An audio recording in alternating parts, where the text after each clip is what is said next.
Welcome to the Not Just Waiting podcast. I'm your host, Reagan, and this is a space for women learning to wait well and live fully. Whether you're in the middle of uncertainty, transition, or just figuring out what's next, this podcast is here to remind you you are not behind, not forgotten, and definitely not just waiting. Let's dig into truth, grow in courage, and hold on to hope together. Welcome to this week's episode of the podcast, and I can't even. I don't know whether to apologize or just give you a fair warning on this week's podcast. This week's podcast, we have Ryan and Reagan Ivy. They are my brothers.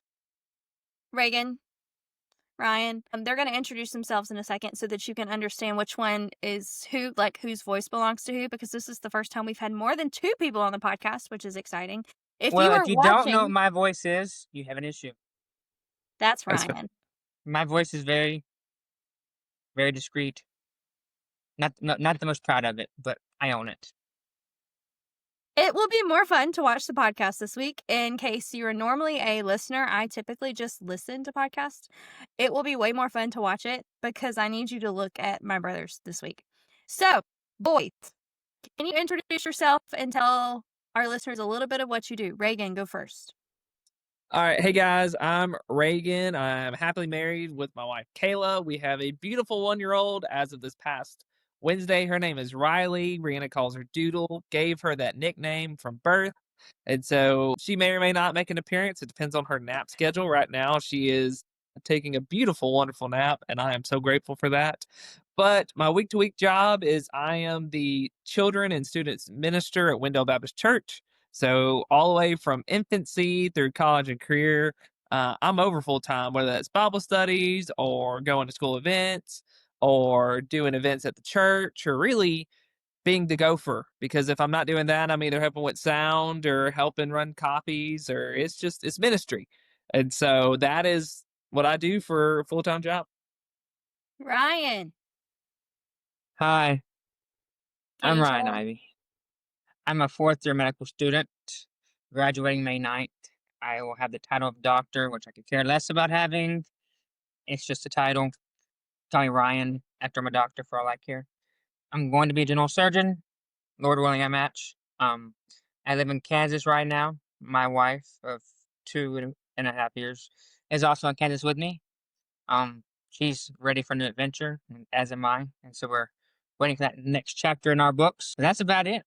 I've been a medical student for 4 years and have no kids yet. We will have one eventually. But we're glad Reagan took the reins on that, had the first grandchild, so our parents could be sizzled out.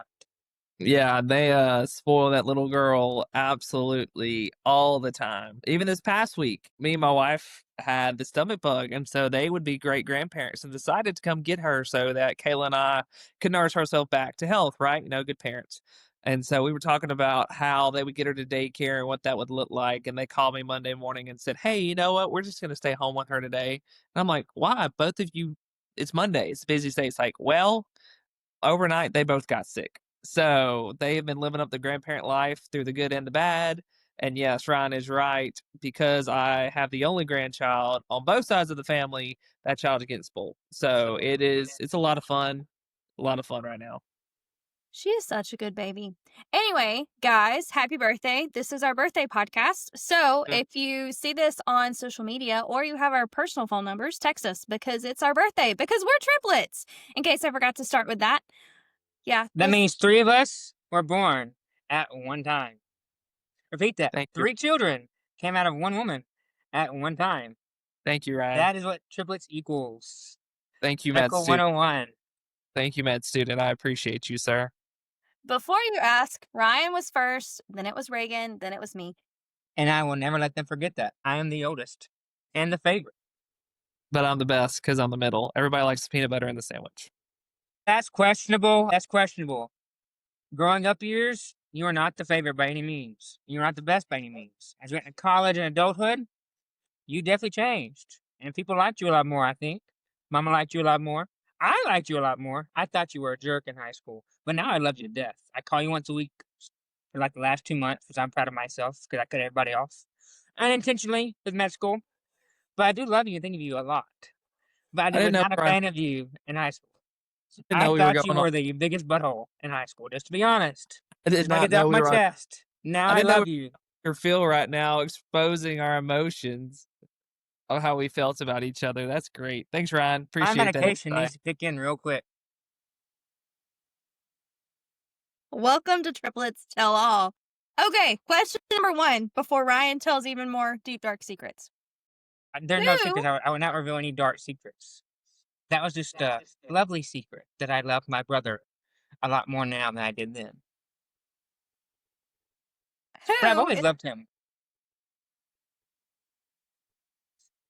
I am jealous, though. I can't grow facial hair. He can grow facial hair like overnight. This is literally a week and a half. I'm so sorry. Can It's okay. I go You're now? so cute. You can go now. Okay. Who's the most patient triplet and who's the least patient triplet?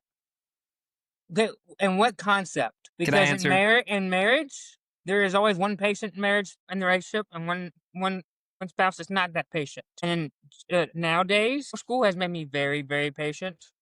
I have a very, very long fuse. Now, as a kid, it could have been differently, but I am very patient now. Can I go? Yes. I think raise I am. I think you're crazy. Rihanna definitely is the most patient in the fact of she had to deal with both of us clearly. Okay, growing up, yes, she definitely, yeah, she Between stayed three of Switzerland. us, Rihanna definitely is the most patient. Ryan is the most impatient, not with people, but with you're impatient, impulsive, and impatient. You That are. is called ADHD. But when it comes to patience and waiting on things, I can wait for freaking forever. I went Right. hunting for 9 years. 9 years before I killed my first deer. That is Right. pretty You daggone talk patient. so fast, you can't even be patient in your words, buddy. But, okay, You gotta, that's not okay. You're taking patience in different aspects of things. Now, am between I three of us, impulsive? Do I between make the outbursts when three I'm of us, unmedicated? Yes, I do. Between the three of us, you're right. I do agree after that statement you made, Reagan. Our sister is definitely the most patient of the three of us. Then it is me. And then it is you. Rihanna, what's your input on that? When you have to listen to patients go on and on and on for an hour and a half, and you just sit there and say, I understand. I'm here to help you.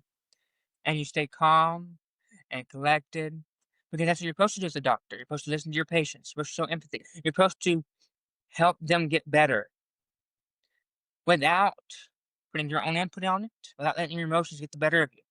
You stay calm, cool, and collective. That is patience. I am proud to see that you have grown, Ryan. Proud of you, Ryan. Good job, buddy. Good job, bud. Okay, when we were kids, what did you think your purpose was going to be, and how does that compare to now? Ryan, go first. I just live day to day, to be honest with you. I didn't really have a purpose. Well, I mean, okay, my purpose in life as as a kid, was to share the good news of Jesus. I got very excited about that after I went on mission trips to Haiti.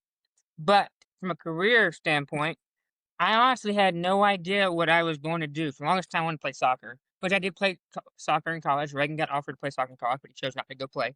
We both had offers like that to play soccer in college. That was the only thing I was worried about career-wise. I just wanted to play soccer.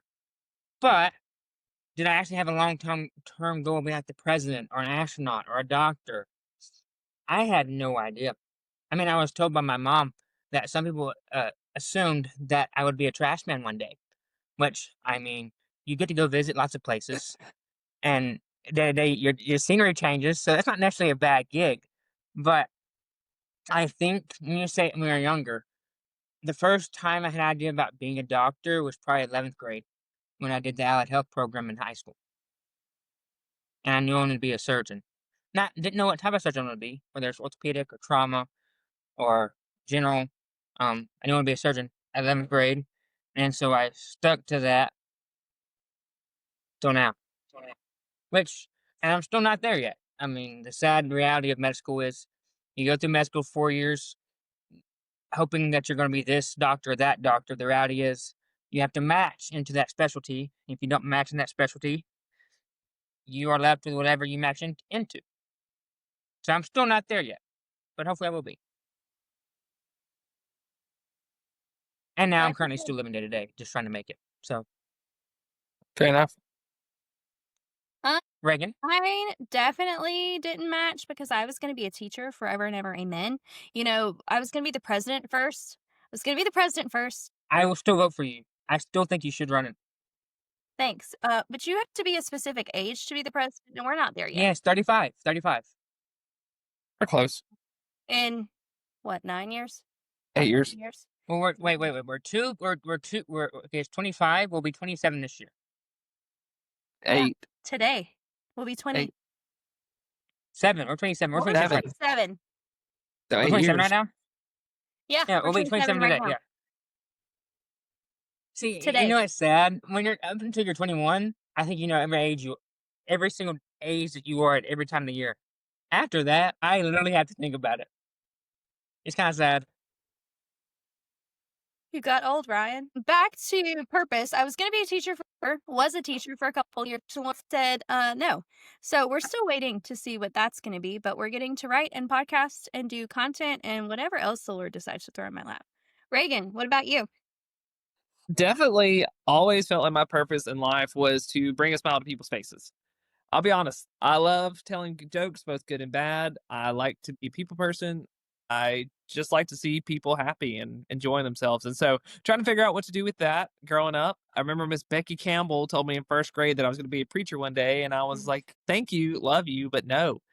And so, like Ryan said, we were both really into soccer, both had pretty good offers. I arguably had better offers, and he knows that, but I got hurt. And when I got hurt, it definitely made me pause and stop and pray and seek God's guidance of what the heck I was supposed to do with my life. And so he called me into ministry, to do youth ministry specifically. I do feel that heavily on my heart in my life when I was 18. And first couple of years of college definitely ran from that. I thought I could do my plan and God's plan, and he definitely got my attention. And so now I definitely feel like I'm living in the purpose God has provided for me through the good and the bad. And that's just instilling the truth of the gospel into the next generation. That's why I love working with kids, with youth, with college students. I definitely feel like I'm living in where God wants me to be right now. Love that. That's perfect. Okay. What's the longest or funniest thing that you've ever had to wait for? I'm still waiting on mine. Yeah, I've been med in school school. does I've been in take a school lot of for your how time. long? So 12 years plus pre. We did pre-K, right? We did 3-year-olds and 4-year-olds, or just 4-year-old pre-K. 3-year-olds and 4-year-olds. So that's 14 years, and I did 5 years of college. So that's 19 years, and now I'm at 23 years worth of college, professional school. Growing up, guys, I didn't really care for school, honestly. It wasn't until high school or like 8th grade that I started liking school because I realized I was good at it and I could actually be valedictorian. That's the only reason I actually cared at that point, because I could be the best of the class. But my sister gave me a run for the money at the end of it. I did not realize how close she was to me. She got scary close, and then Reagan was in the top 10. So we were there. But it wasn't until like later on in school I liked it. But going to college is college. I've been in college 5 years, undergrad, well, in the 1 year post grad, but I didn't finish my degree, and then 4 years medical school, 9 years after regular school. It's kind of insane. It gets to a point where you enjoy it, but then you're like, I don't enjoy it this much at this point. It's just a means to the end. Which don't get me wrong, I enjoy learning. I really do. But I have enjoyed being in rotations in the actual clinical side of medicine a whole heck of a lot more than being in the classroom. I will tell you this. I would do clinicals over and over again. Classroom, no. So I'm still waiting. So I think I'm winning. You think you're winning. Raina, what about you? I think the funniest thing that I've ever had to wait for was a husband, because Okay, let's get this right. You didn't have a boyfriend. You had a friend. And you're like, hey, guys. Hey, what do you feel if I just told you I'm going to the courthouse and get married? And I'm like, whoa, slow down. You ain't got a boyfriend yet. What you mean you better go to the courthouse and get married? Out of nowhere, which we love the guy. I mean, he's your husband now. He takes great care of you, and I love him for that. But I was like, we went from 0 to like 110 in like one conversation. that's why it's the funniest, Ryan. Because, as like a 12, 13, 14-year-old, you're like praying for your spouse and praying for your spouse and praying for your spouse for like a decade because you're like, I can't get married till I'm 18 anyway. And then you get to 18 and you're like, I don't have a boyfriend. And you get to 21 and you're like, oh, I've never been on a date. And then you move to a different state and you're like, nope, I'm done. We're not doing this. And then boy falls in lap. It's like, da da da da. And then you marry him 6 months later. Not 6 weeks, 6 I months. said not 6 weeks. I wanted to marry him 6 weeks later. Oh, I know you did. We No, really honey, thought I about was it. gonna marry my wife the day I met her, but she said no. I don't blame her. She said I actually scared her away for a little bit before she ignored me twice. I But really, I did know can't it. see that. I did know can't it, see and I that. am married to her. But Reagan, when you know, what you about know. you? Funniest or longest? Man, that's a difficult question. Well, I funny guess is you for took my me, engagement day. yeah, sorry about that. I Well, think don't be mine sorry, would my wife ruined it. probably, She kept trying to guess our engagement date, and so I just couldn't do it no more. I just randomly chose a day and did it. yeah, I definitely think mine would be somewhere along the lines of it's a little deep, but being okay with myself. I think I was waiting for forever to try to make everybody else happy, and that would make me happy. And it was waiting for something that was never gonna come, or in the words of John Mayer, waiting on the world to change. And it wasn't until me and God had a very, very, very, very big heart to heart. He was like, dude, you need to be happy in me. That's where you're going to find your joy and your happiness. People are imperfect. You're imperfect. You're chasing something that you'll never, ever be able to do on your own.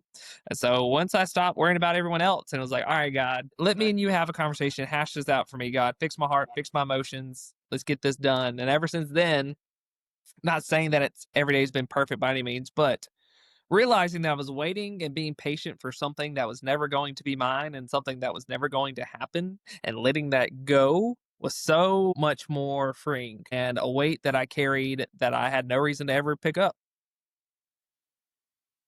And I think on some instance, I'm not trying to dismiss you at all, Reagan, but I think at some point, just based on how we've all three been raised, I've at least, I can speak for myself, I felt that a lot, especially in my current situation. My current prayer is, God, let my desire be your desire. And if it's not meant to be surgery or trauma surgery or orthopedic surgery or OB-GYN, God, please take that desire out of my life and my heart. Last thing I want to do is pursue this, and keep trying, and keep not getting in. If that's the case, when what He wants me to do is in front of me the whole time, because we only have one life to live, and I mean, if I choose to this career, it's 5 years. But if I choose for 5 years to do something that He doesn't want me to do, then what's the point of it? And that's a big. I'm not saying it's a fear of mine because I do have a piece of with surgery right now, but it isn't in the back of my mind. That I Yeah. might be pursuing something that He might not be wanting me to do. Yeah. But you got to remember, you're not bigger than God. Correct. Like, even if you feel like you screw up, like His will still going to be done. And sometimes we're like the Israelites, 40 years in the desert. We still get the promised land, but either A, like you said, you take yourself out of the equation and say, God, you direct me. And he's not a God that's going to change his mind, or he's not a God that is going to just lead you astray. If it's what he wants, it's going to happen. Now, if he tells you to, not saying he is by any means, but like Dr. Weeks at Mississippi College, who we all three knew at college, thought he was going to be a doctor, loved a doctor, smartest man, loved getting coffee with him, ended up coming back to teach at MC and is doing so much work for the Lord and instilling just the truth of God through science and doctor work, but also, and most importantly, through the gospel. And so, and he'd tell you, he definitely know he did not miss his purpose in life by not becoming or not staying a doctor. And so you just got to keep that back in your mind. It's like, you're not bigger than God. Like, you can't mess up his plan. And even if you mess up the plan he has for you, because you either just choose to do what you want, or you just straight up choose to disobey him or not listen, he's not going to abandon you. He's going to be like, hey, buddy, that's just 40 years in the desert. You're going to have to wonder, but we're going to get there. And so Choose a just short way or the remember, long way, but eventually, yeah. I hope I choose a short way. Cause Lord forbid, I don't know if my wife can handle me doing something stupid for 5 to 10 years. I hope when she watches this, she just comes in there and she's like, "Thank I'm you just for being saying honest. that." Like I feel terrible. I love Kansas, mainly because it's a good deer hunting place because I'm a deer hunter. I love the men that I've known and the people I've witnessed to. I've loved all of it. But I mean, neither one of us knew anybody here. And then we got married, and my wife came here with me because she's my wife and she wants to support me, and I want to support her in her dreams. But I mean, she's here because of me. She's not here because she wants to be here. She's here because of me. She's here because she wants to be with me. But that's not her dream. And I want her to be able to pursue her dream and pursue it to the fullest. But while I'm still in med school and dragging her around wherever we end up at, I feel more and more awful about the whole situation of dragging her somewhere she don't want to be. Does that make sense? Yeah. And so that's why I don't want to prolong it longer than it has to be prolonged. Does that make sense? Yeah. But it's and I think Rihanna's touched on this quite a bit.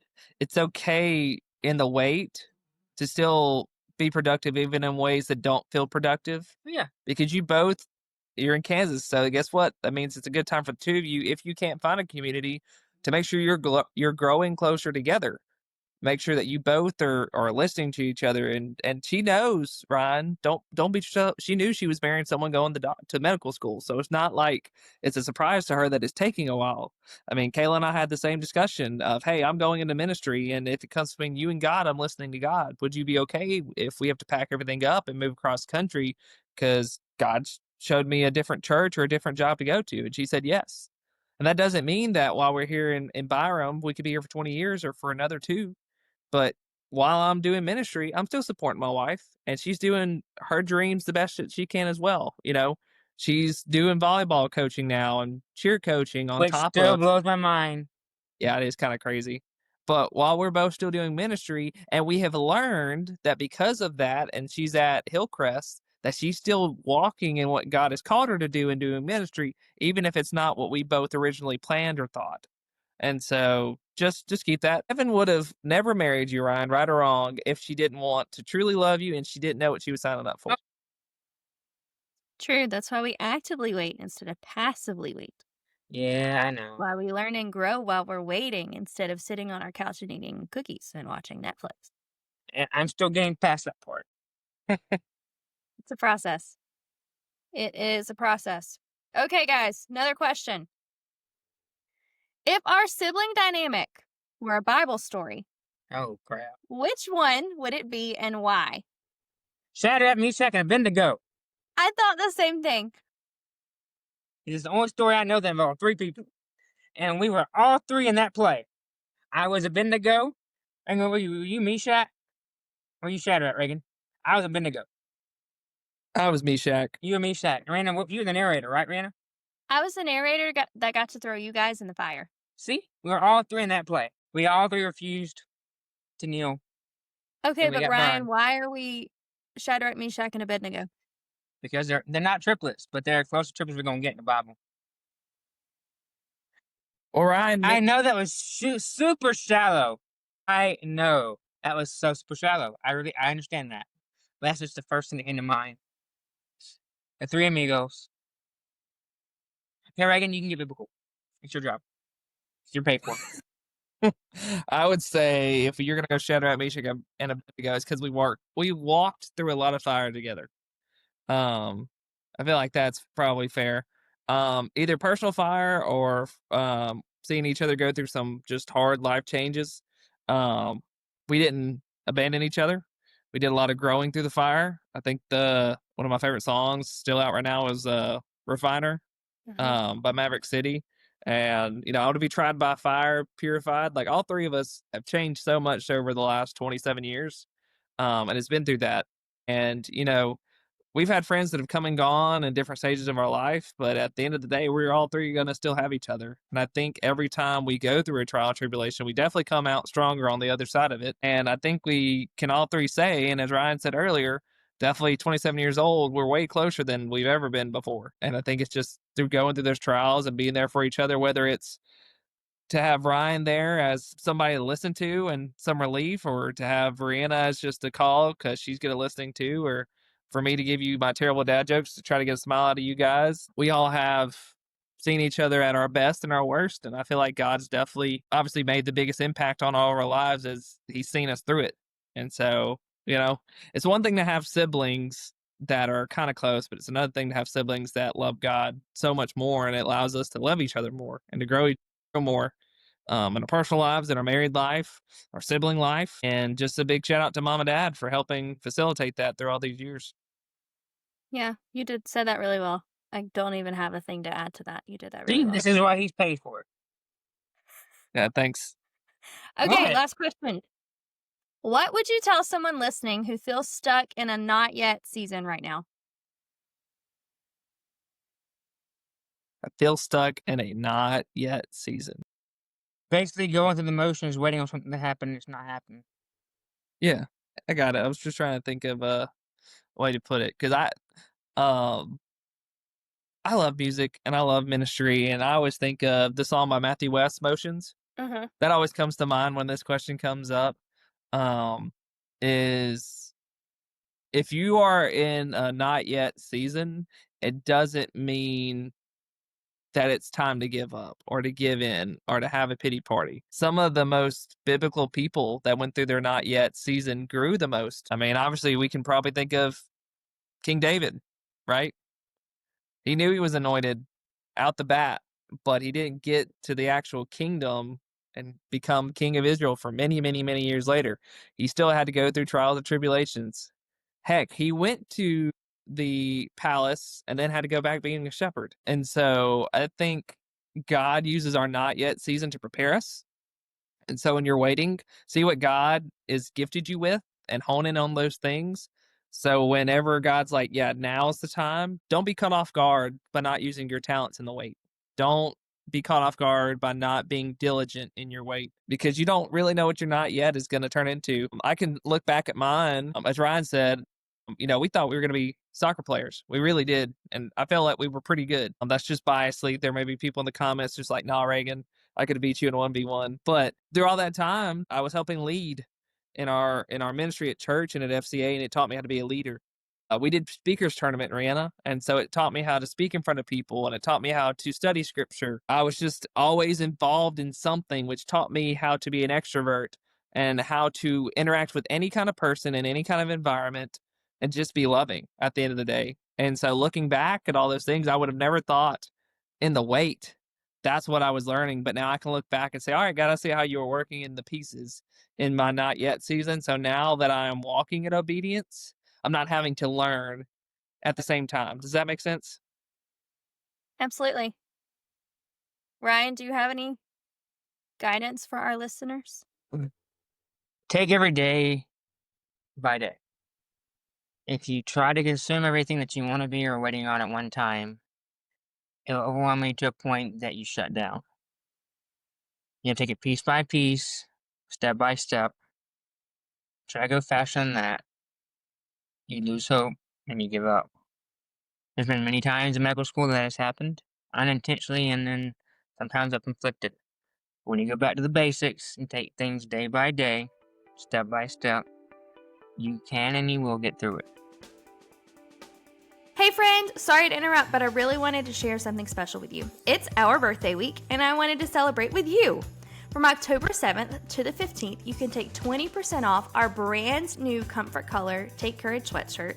This sweatshirt is a cozy, wearable reminder to trust God and stay brave in every season. Whether you're waiting on clarity, stepping into something new, or just needing that extra nudge of faith, this sweatshirt is for you. Use code BIRTHDAY20 at checkout from October 7th to the 15th to save 20%. You can click the link in our show notes. And thanks for being part of this community and learning to take courage and wait well together. Now back to our crazy conversation.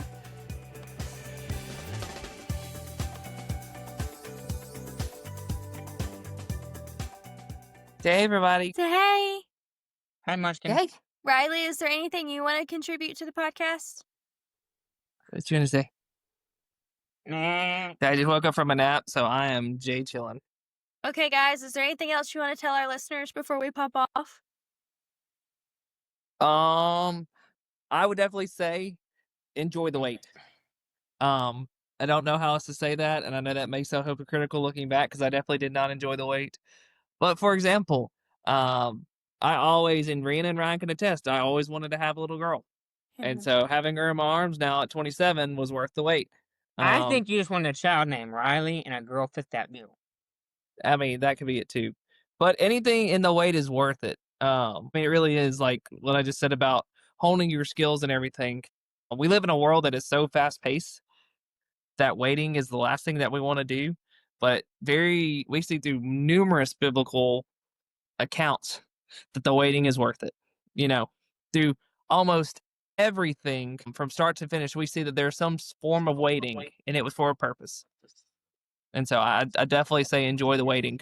Even James speaks on, when we go through these trials and tribulations, find joy in them, not sitting through the wait and just being like, oh, I'm so happy that things are not going my way. That's not the joy that it's talking about.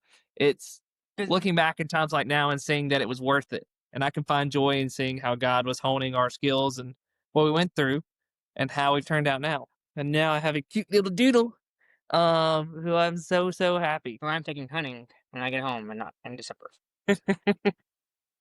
Ryan, is there anything you want to add? He hit it on the head. He did a good job. Okay, friends, thanks for joining the most chaotic episode of the Not Just Waiting podcast ever. I hope you have enjoyed meeting Ryan and Reagan and Doodle. And please leave happy birthday messages in our comments because it, in fact, is our birthday.